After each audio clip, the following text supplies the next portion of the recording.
Isang hiwaga sa gitna ng lawa, payapat tahimik, kagandahay nakikita. Isang pulong luntian, tinawag na taalita. May alamat ng pag-ibig, di malilimutan.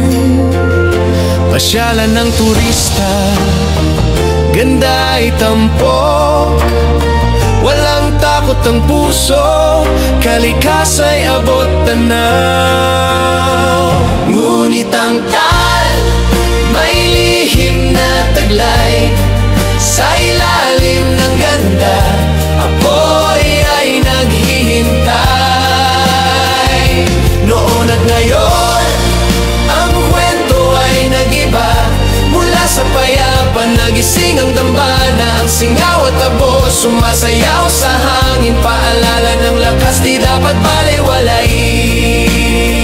Ngayon ang lawa ng tal, may iba ng mukha, may babala at takot sa bawat paghinga.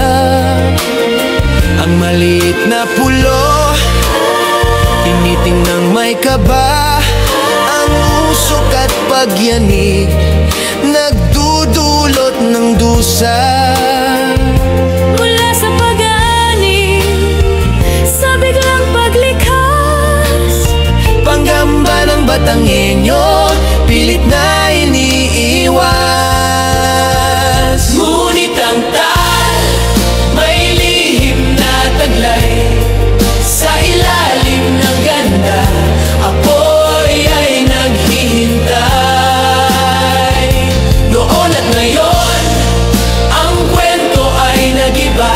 Mula sa payapan, nagising ang dambana, ang singaw at abo, sumasayaw sa hangin, paalala ng lakas di dapat balewalain. Kahit magbago, ang ganda'y nananatili, ating tahanan pa rin sa puso't isip bumabalik. ang kalikasa'y buhay, may hatid na aral. Ang pagbangon, laging buo ang Batangas sa tangkal.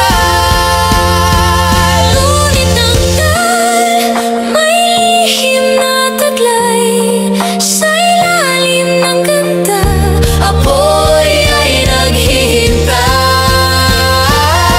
Noon at ngayon, ang kwento ay nag-iba.